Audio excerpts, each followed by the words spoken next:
Hey guys, Rob here from B Class Heroes. I know it's been quite a while, but I was on vacation and all, and a bunch of stuff to deal with, and all that noise. But I'm back. We're gonna be back with more videos here soon. But I figured since E3 is over and we finally are getting a chance, might as well do a follow-up video on Fallout 76.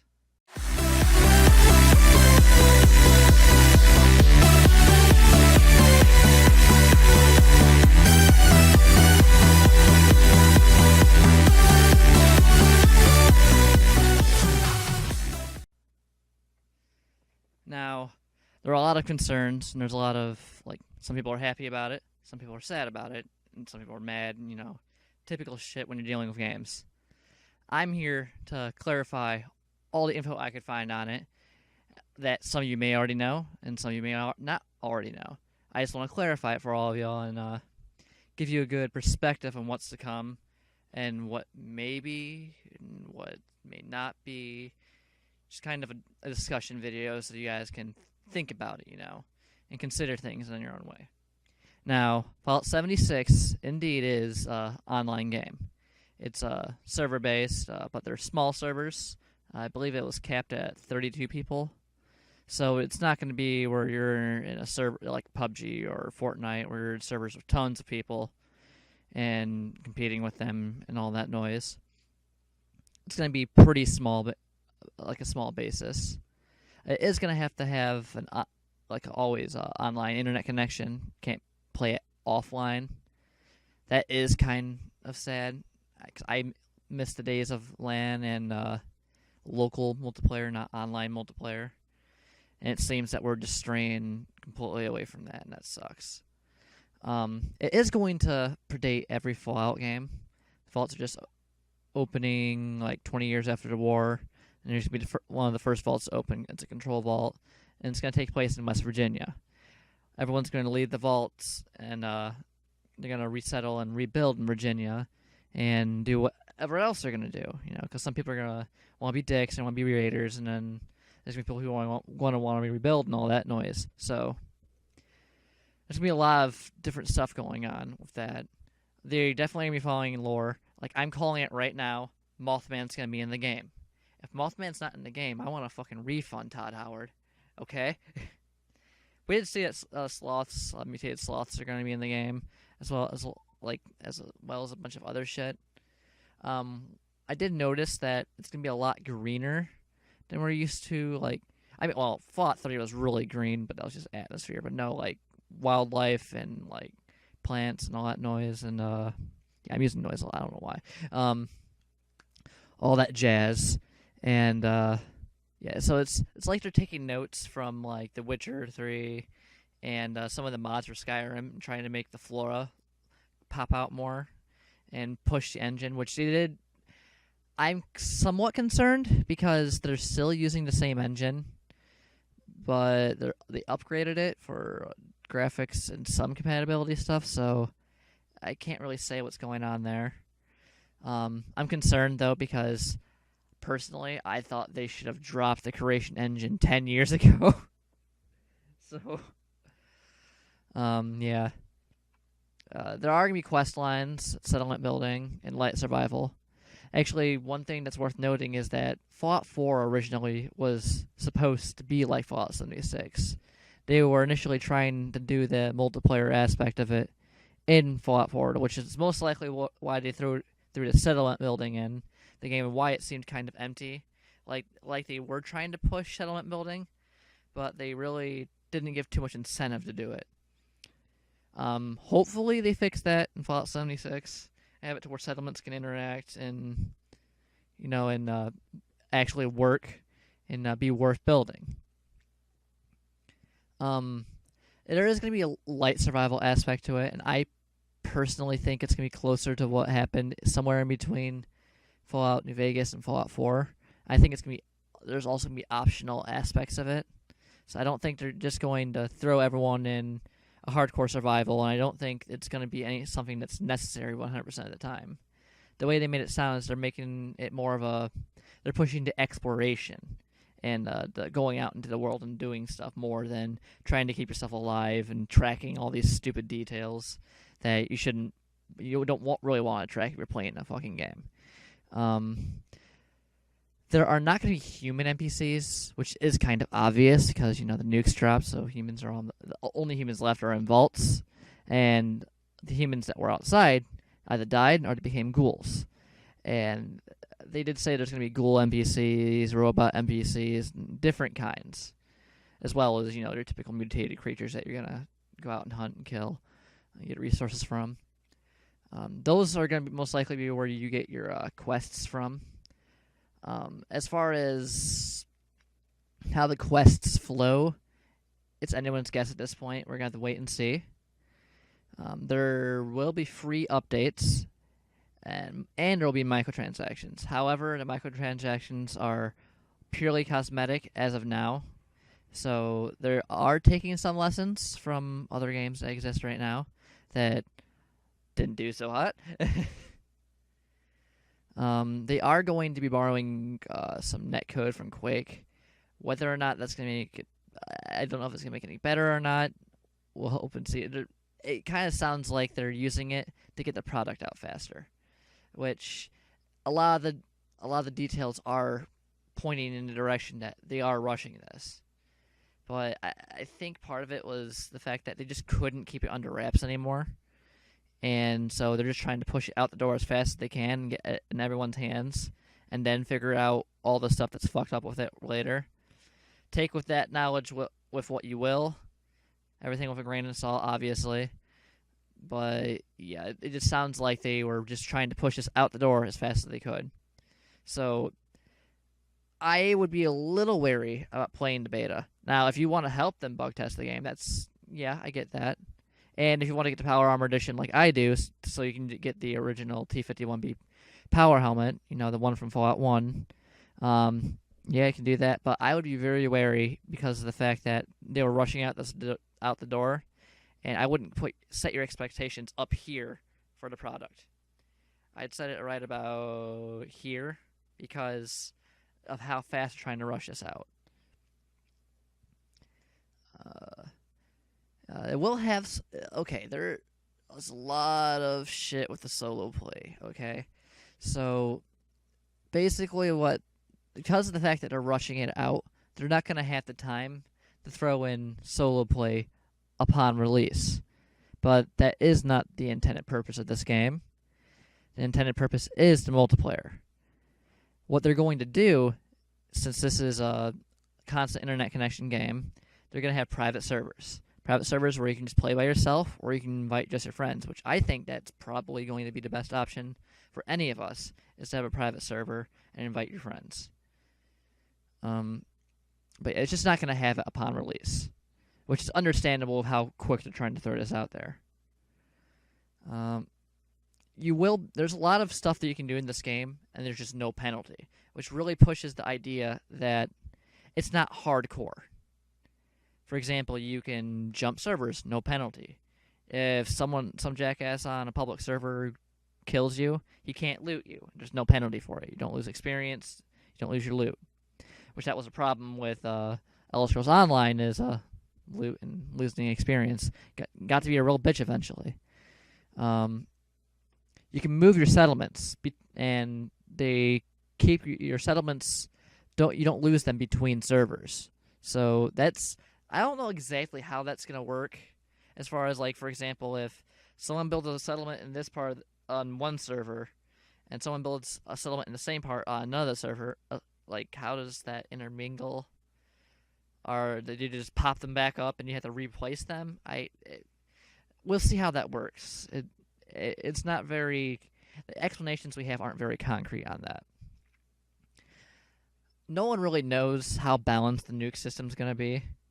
I'm betting it's not going to be something that happens very often because this game is going to be 4 times bigger than any Fallout game, and they're going to be scattering the launch codes all over. So it's going to be like finding needles in a haystack from what it sounds like, which that does add a factor balancing. We'll have to see how often it actually happens once it comes along. They are still going to be putting mods in the game, but it's just not going to be at launch because, like I said, they're most likely rushing this out the door. Once they're along a little bit, which let's say give it at least half a year, before they start having other things added back in the game like mods and solo play. Now I want to talk a bit about the actual raw gameplay. The raw gameplay, for the most part, is an extension of Fallout 4, but they are doing some things different. Like, okay, well, for example, I'll start at the beginning. Okay, you still level through XP, so leveling system is basically the same. Okay, special still the same. You still have your stats like you have in any other Fallout game. That's where the same kind of ends, and we move into the different weird part. So we still have VATs in the game, but in order to make it not horribly overpowered, they're going to have it start out as just be real-time VATs. So you're going to be able to target someone in real time as you trigger the VATs. But they did say it can be leveled, so how that works is beyond me. Maybe it increases your ability to, target them, or it makes it slow down over time. Now, I think if they do the latter of the two, that the leveling system has to be slow as dick. I'm confused as to how perks and skills work, because they don't have raw perks and they don't have raw skills. They have what are called perk cards, which are tied to skills. And you can have a limited amount of perk cards equipped at one time, and you can level these perk cards. So it's hard to wrap your head around exactly how that's gonna work. It sounds like, for example, in like a Call of Duty where you can do a loadout, but it sounds different also because you can level them and they're tied to skills. So how that's going to work, that I have a hard time wrapping my head around. I don't know. Now, if you want to play the beta, obviously there's only two ways to do that: either buy the Tricentennial Edition or the Power Armor Edition, which is quite the fucking difference between the price. If you buy the regular edition, you're not going to get in the beta. That's how it is. However, if you pre-order the Tricentennial, which is $80, or the Power Armor Edition, which is $200, that's how you get that. Now, you're only going to get into the beta immediately if you pre-order for the Xbox One, because they're doing a time exclusive on Xbox One because of deals between Microsoft and Bethesda. When exactly they're doing a beta for PlayStation and computer, I don't fucking know. It's kind of sketchy. It worries me, but it is what it is.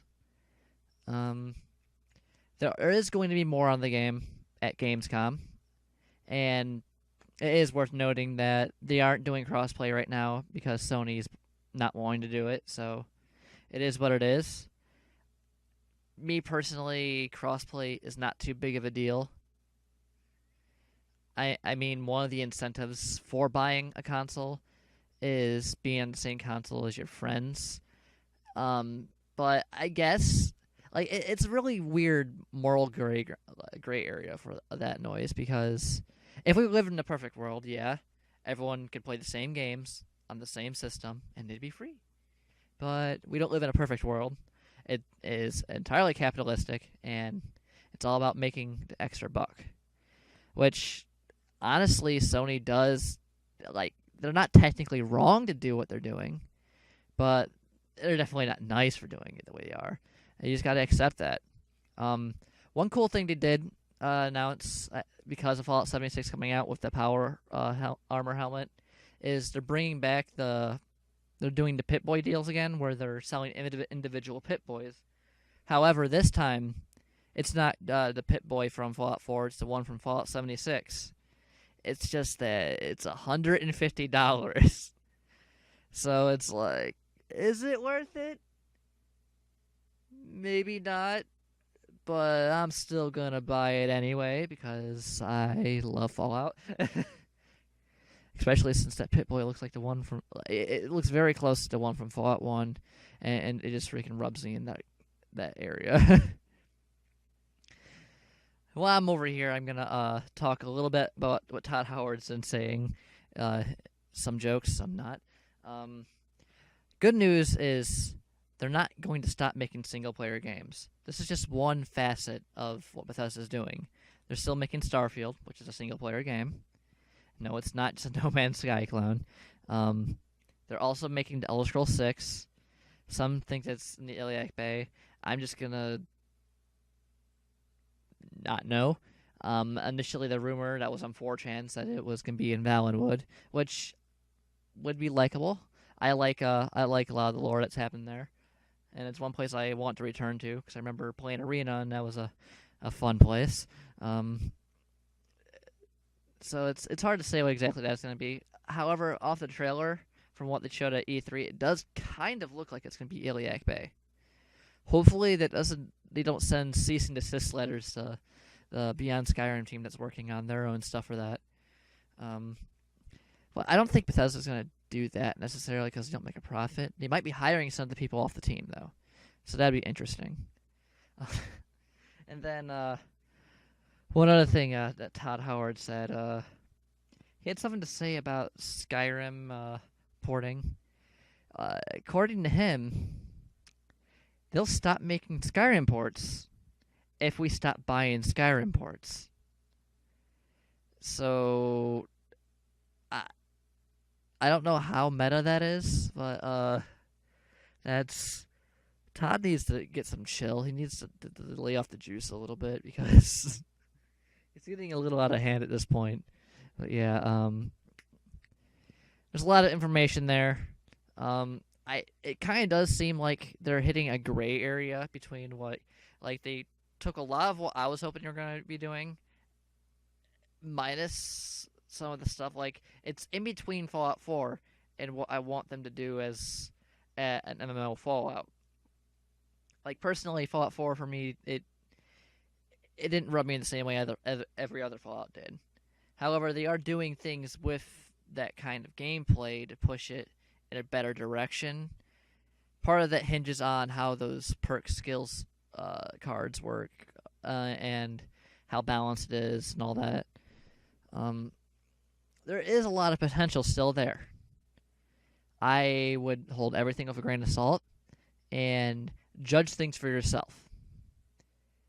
But yeah, hopefully it's good. I'm still pre-ordering. I'm still gonna get that Pip-Boy. And yeah, hopefully it's good. Yeah, until next time, thank you guys for watching. I'm going to have more videos to come soon enough. I'm just busy with a lot of stuff since I got back from vacation and college stuff here soon. But yeah, I'll see you guys when I get that stuff done. I got a lot of Let's Plays that are going to get started here sometime soonish. I got to figure out exactly why I'm doing that. And I got to meet up with the rest of the B-Class heroes and discuss our next plans. But we'll get there when we get there. I expect more content to come soon. I'm Rob from B-Class Heroes, and I hope you enjoyed this. If you like this video, like, comment, and subscribe. Let us know what's going on, what you think, and we'll see you in the next thing.